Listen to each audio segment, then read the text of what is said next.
दोस्तों MCB type का जो सिंगल फेस का सबमर्सिबल पंप स्टार्टर होता है, इस स्टार्टर का वायरिंग किस प्रकार से किया जाता है उसी के बारे में हम इस वीडियो के माध्यम से सीखने वाले हैं। इस सर्किट डायग्राम को मैं आपको इतना अच्छे तरीके से एक्सप्लेन करने वाला हूं कि आपको कभी भी किसी स्टार्टर का वायरिंग करने के लिए कोई भी वीडियो देखने की जरूरत नहीं पड़ेगा। तो चलिए दोस्तों वीडियो को स्टार्ट करते हैं। तो एमसीबी टाइप का जो सबमर्सिबल पंप स्टार्टर होता है, उस स्टार्टर में आपको टर्मिनल बॉक्स मिल जाएगा। ये जो टर्मिनल बॉक्स है इसमें टोटल आपको 5 टर्मिनल मिलेगा, 1 2 3 4 5। इन पांचों पे आपको इनकमिंग पावर सप्लाई और जो आपका सबमर्सिबल पंप होता है उसके केबल को लाके कनेक्ट करना पड़ता है। अब इन पांचों टर्मिनल में से ये जो फर्स्ट टर्मिनल है, इस पे आप फेज सप्लाई को लाके कनेक्ट कर दीजिएगा। फेज सप्लाई के लिए मैंने रेड वायर का इस्तेमाल किया हूँ और जो मेरा न्यूट्रल पावर सप्लाई होगा इसको लाके मैं सेकंड वाले टर्मिनल पे कनेक्ट कर दूंगा, कुछ इस प्रकार से। फेज सप्लाई और न्यूट्रल सप्लाई को कनेक्ट करने के बाद जो हमारा फेज सप्लाई वाला टर्मिनल होगा, इस टर्मिनल से आपको एक वायर को कनेक्ट करना होगा। तो मैं यहाँ पे इस वायर को कनेक्ट कर दूंगा और इस वायर का जो दूसरा सिरा होगा इसको ले जाके हम एमसीबी के साथ में कनेक्ट कर देंगे। अब ये जो एमसीबी है, इस एमसीबी से जो पावर सप्लाई जाएगा उसको डायरेक्टली लाके आप तीसरे नंबर के टर्मिनल पे कनेक्ट कर सकते हो। लेकिन यदि आप करंट को मेजर करना चाहते हो, यानी कि जो हमारा सबमर्सिबल पंप है वो पंप कितना एम्पियर करंट लेगा उसको मेजर करना चाहते हो, तो आप एक अमीटर को भी कनेक्ट कर सकते हो। तो मैं आपको अमीटर के साथ ही कनेक्शन को एक्सप्लेन कर देता हूँ। ये जो मेरे पास में अमीटर है, इस अमीटर को टेंस कंपनी के द्वारा बनाया गया है। टेंस कंपनी का जो प्रोडक्ट होता है वो बहुत ही बेस्ट क्वालिटी का होता है, इसीलिए मैं उस कंपनी का प्रोडक्ट मोस्टली इस्तेमाल करता हूँ। अब ये जो मेरे पास में अमीटर है इसमें आप देख सकते हो इसका रेंज 0 से 30 एम्पियर है।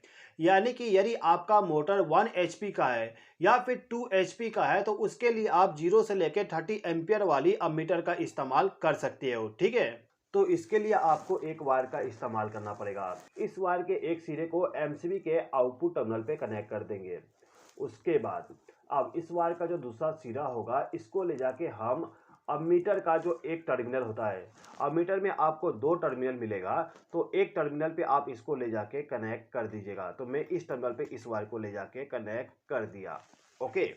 अब इस अमीटर का जो दूसरा सिरा होता है इसके साथ में एक वायर को आप कनेक्ट कर दीजिएगा। तो मैं इस वायर को कनेक्ट कर दिया। अब इस वायर से जो पावर सप्लाई जाएगा इसको लाके हमें इस टर्मिनल के तीसरे नंबर पॉइंट पे कनेक्ट करना है। दूसरे नंबर टर्मिनल पे हमारा न्यूट्रल पावर सप्लाई आया है, तो हम तीसरे नंबर पे ले जाके इस वायर को कनेक्ट करेंगे। तो इसको हम कनेक्ट कर देते हैं। अब इतना वायरिंग कैसे वर्क करेगा एक बार समझ लीजिए। देखिए, ये जो हमारा फेज सप्लाई है, इस फेज सप्लाई को ले जाके हमने एमसीबी के साथ में कनेक्ट किए। अब जैसे ही हम एमसीबी को ऑन करेंगे तो जो हमारा पावर सप्लाई होगा इस अमीटर से फ्लो होते हुए डायरेक्टली चला आएगा तीसरे नंबर के टर्मिनल पे। अब यहाँ पे जो हमारा तीसरा नंबर का टर्मिनल होता है, इस टर्मिनल पे हम सबमर्सिबल पंप का जो रेड वायर होता है इसको कनेक्ट करते हैं। सबमर्सिबल पंप स्टार्टर का जो वाइंडिंग होता है किस प्रकार से किया होता है एक बार समझ लीजिए। देखिए, जो हमारा सबमर्सिबल पंप होता है उसके अंदर में 2 वाइंडिंग किया जाता है, एक रनिंग वाइंडिंग, एक स्टार्टिंग वाइंडिंग। इन दोनों वाइंडिंग का जो एक एक सिरा होता है इनको आपस में जोड़ के एक वायर को कनेक्ट करके बाहर में लेके आते हैं। ये जो वायर कनेक्ट होके आता है ये हमारा ब्लू कलर का होता है। इस ब्लू कलर के वायर को हम कहते हैं कॉमन वायर। इसके बाद जो रनिंग वाइंडिंग होता है, इस वाइंडिंग का जो एक सिरा होता है इसमें एक वायर को कनेक्ट करके जो हम बाहर लेके आते हैं उस वायर को हम कहते हैं रनिंग वायर। रनिंग वाइंडिंग में जो पावर सप्लाई जाता है वो रेड वायर के जरिए जाता है, ठीक है। इसके बाद जो हमारा स्टार्टिंग वाइंडिंग होता है, इस वाइंडिंग को जो पावर सप्लाई जाता है वो येलो वायर के द्वारा जाता है। तो यहाँ पे हमें क्या करना होता है, जो हमारा सबमर्सिबल पंप होता है उस पंप का जो तीनों वायर होता है उसको लाके हमें इन तीनों टर्मिनल पे कनेक्ट करना होगा। रेड वायर को हम तीसरे नंबर पॉइंट पे कनेक्ट करेंगे, येलो वायर को 4th नंबर के टर्मिनल पे, और जो हमारा ब्लू वायर होता है उसको लाके हम 5th नंबर के टर्मिनल पे कनेक्ट करते हैं, ठीक है। तो ये जो हमारा पावर सप्लाई था वो आके तीसरे नंबर टर्मिनल पे कनेक्ट है, यानी कि हमारा जो सबमर्सिबल पंप है उस पंप को फेज सप्लाई यहाँ से मिल जाएगा। अब ये जो हमारा लास्ट वाला टर्मिनल है, इस टर्मिनल पे हम ब्लू वायर को कनेक्ट करते हैं और ब्लू वायर में हमें न्यूट्रल पावर सप्लाई देना होता है। तो इसके लिए मैं एक छोटा सा लूप लूंगा।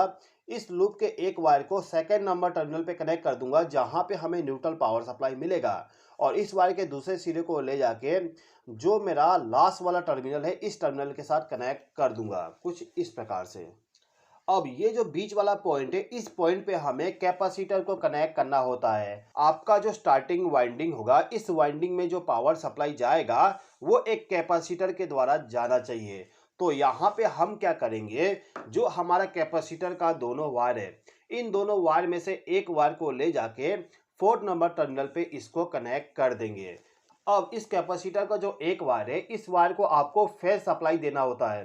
तो फेज सप्लाई देने के लिए हम क्या करते हैं, ये जो हमारा तीसरा नंबर का टर्मिनल है जिसमें पावर सप्लाई हमारे इस एमीटर के द्वारा आ रहा है, इसी पॉइंट के साथ आप इस वायर को कनेक्ट कर दीजिएगा। तो मैं यहाँ पे इस वायर को भी कनेक्ट कर देता हूँ। ओके, अभी जो आप इतना कनेक्शन देख रहे हो, इतना कनेक्शन करने के बाद हम किसी छोटे समर्सिबल पंप, यानी कि जो समर्सिबल पंप का रेटिंग 300 वाट 400 वाट होता है, उस समर्सिबल पंप को हम इतना कनेक्शन करके स्टार्ट कर सकते हैं। अब यदि आपके समर्सिबल पंप का रेटिंग ज़्यादा है, यानी कि 1 HP तक का मोटर है, तो उस कंडीशन में केवल एक कैपेसिटर के द्वारा हम उसको स्टार्ट नहीं कर सकते हैं। इसके लिए हमें एक और कैपेसिटर का इस्तेमाल करना पड़ता है। ये जो मेरा कैपेसिटर होगा, इस कैपेसिटर को हम स्टार्टिंग कैपेसिटर कहेंगे, क्योंकि इस कैपेसिटर का काम केवल मोटर को स्टार्ट करना होगा। ये जो कैपेसिटर है, इस कैपेसिटर का रेटिंग 120 माइक्रोफैराड है। ठीक है दोस्तों, तो ये जो मेरा कैपेसिटर है, इसका कनेक्शन करने के लिए आपको यहाँ पे एक पुश बटन का इस्तेमाल करना पड़ेगा। यानी कि इस पुश बटन को जब मैं प्रेस करूँ तो इस कैपेसिटर में पावर सप्लाई जाएगा, और इसका जो आउटपुट होगा वो जाके हमारे स्टार्टिंग वाइंडिंग को पावर सप्लाई दे देगा।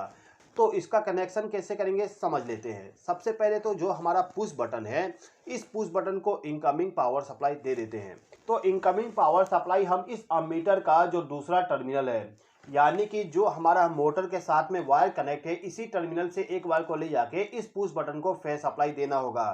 तो मैं यहाँ पे एक वायर का इस्तेमाल करूँगा और इस वायर को ले जाके इस सेकेंड वाले टर्मिनल के साथ इस वायर को कनेक्ट कर दूंगा।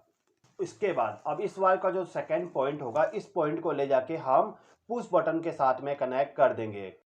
अब इस पुश बटन का जो आउटपुट टर्मिनल है, इस टर्मिनल पे आपको कैपेसिटर के एक वायर को ले जाके कनेक्ट करना होगा। तो मैं क्या करता हूँ, इस कैपेसिटर का जो ये वाला वायर है, इस वायर को ले जाके इस पॉइंट पे कनेक्ट कर देता हूँ।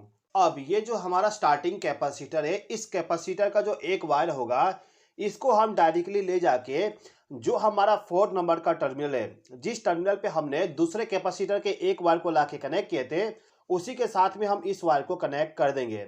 तो जो हमारा सबमर्सिबल पंप होगा, उसको स्टार्ट करने के लिए कनेक्शन हमें इतना ही करना पड़ता है। अब इतना वायरिंग आपने समझ लिए, तो एक और चीज़ समझ लीजिए कि हम किस प्रकार से जो हमारा वोल्ट मीटर होता है, इस वोल्ट मीटर को कनेक्ट करेंगे। तो ये जो मेरा वोल्ट मीटर है, इस वोल्ट मीटर के बैक साइड में जब आप देखोगे तो आपको टोटल 2 टर्मिनल मिलेगा। ये टर्मिनल हमारा इसके माउंटिंग के लिए, ये हमारा पावर सप्लाई के लिए। ओके, इस वोल्ट मीटर का कनेक्शन कैसे होगा एक बार समझ लीजिए। देखिए, आपको क्या करना होगा, जो आपका अमीटर है, इस अमीटर का जो इनकमिंग वाला टर्मिनल होता है, ये हमारा इनकमिंग टर्मिनल है, क्योंकि हमने इसमें फेज सप्लाई को ले जाके डायरेक्टली कनेक्ट किए। तो इसी टर्मिनल पे आपको एक वायर को कनेक्ट करना होगा। तो मैंने इस वायर को कनेक्ट कर दिया। अब इस वायर का जो दूसरा सिरा होगा, इस सिरे को ले जाके हम हमारा जो वोल्ट मीटर है, इस वोल्ट मीटर को इनकमिंग पावर सप्लाई दे देंगे। इसको हम सीधा पकड़ेंगे। सीधा पकड़ने के बाद जो फर्स्ट टर्मिनल होगा, इस पे हमें इनकमिंग पावर सप्लाई देना होगा। तो हम इसको इनकमिंग पावर सप्लाई दे देते हैं। अब वोल्टेज को मेजर करने के लिए हमें इसको न्यूट्रल पावर सप्लाई भी देना पड़ेगा। तो न्यूट्रल पावर सप्लाई देने के लिए मैं इस वायर का इस्तेमाल करूंगा। इस वायर के एक सिरे को ले जाके जो हमारा लास्ट टर्मिनल होता है, जिस पे हमने न्यूट्रल पावर सप्लाई का लूप लगाए थे, उसी के साथ में इस वायर को कनेक्ट कर देंगे। तो इस वायर में भी हमारा न्यूट्रल पावर सप्लाई फ्लो होगा। अब इस वायर का जो दूसरा सिरा होगा, इसको ले जाके हम इस वोल्ट मीटर के दूसरे टर्मिनल पे, यानी कि सेकेंड टर्मिनल पे, इस वायर को हम कनेक्ट कर देंगे। जिससे कि इस वोल्ट मीटर को फेज सप्लाई और न्यूट्रल सप्लाई मिल जाए। दोस्तों हमारा कनेक्शन पूरा कंप्लीट हो गया है। इस सर्किट में मैंने 2 लैंप को कनेक्ट कर दिया हूं, जिससे कि मैं आपको ये एक्सप्लेन कर सकूं कि हमारा आउटगोइंग पावर सप्लाई किस प्रकार से जा रहा है। ठीक है, अब जो हमारा सबमर्सिबल पंप होता है उसको किस प्रकार से स्टार्ट किया जाता है समझ लेते हैं। देखिए, ये जो हमारा एमसीबी है, इस एमसीबी को ऑन करेंगे तो आप देखोगे जो हमारा स्टार्टिंग वाइंडिंग था और जो रनिंग वाइंडिंग था, दोनों में पावर सप्लाई चला गया है। अब यहाँ पे होगा क्या, यदि आपके मोटर पे ज्यादा लोड नहीं है तो इस कंडीशन में आपका मोटर हो सकता है स्टार्ट हो जाए बिना पुश बटन को प्रेस किए ही। लेकिन मोस्टली कंडीशन में आपका जो मोटर होता है वो स्टार्ट नहीं होगा। मोटर को स्टार्ट करने के लिए हमें हाई पावर चाहिए और हाई पावर देने के लिए हमें स्टार्टिंग कैपेसिटर के द्वारा पावर सप्लाई देना पड़ेगा। तो इसके लिए हमें क्या करना होता है, जब हम एमसीबी को ऑन करेंगे तो तुरंत ही हमें पुश बटन को 2 सेकंड के लिए प्रेस करना है, उसके बाद रिलीज कर देना होगा। यानी कि मोटर को स्टार्ट करने के लिए हाई टॉर्क मिल जाएगा। अब जैसे ही मोटर स्टार्ट होता है तो हम पुश बटन को रिलीज कर देंगे तो ये जो हमारा कैपेसिटर है ये बाईपास हो जाएगा, यानी कि ये वर्क नहीं करेगा। अब जो हमारा मोटर होगा, मोटर केवल हमारे रनिंग कैपेसिटर के द्वारा वर्क करेगा। ठीक है दोस्तों, यहाँ पे जो हमारा अमीटर है, अमीटर अभी करंट शो नहीं करेगा क्योंकि मैंने छोटे छोटे लैंप को कनेक्ट किया हूँ। ये दोनों लैंप इतना करंट को कंज्यूम नहीं कर रहा कि करंट को शो कर दे। अब यदि हमें सबमर्सिबल पंप को बंद करना हो तो हम केवल एमसीबी को ऑफ कर देंगे। इसको ऑफ करने के बाद हमारा सबमर्सिबल पंप ऑफ हो जाएगा। ठीक है दोस्तों यदि आपके सबमर्सिबल पंप के लिए स्टार्टर को बाय करने जाओ तो आप कभी एमसीबी वाला स्टार्टर को बाय ना करिएगा। आप वहां पे कॉन्ट्रैक्टर वाला जो स्टार्टर होता है उस स्टार्टर को बाय करिएगा।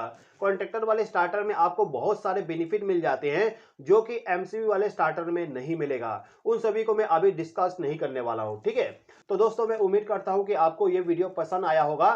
दोस्तों यदि आपको ये वीडियो पसंद आया हो तो प्लीज इस वीडियो पे लाइक शेयर और कमेंट कर दीजिएगा। इस वीडियो को देखने के लिए धन्यवाद।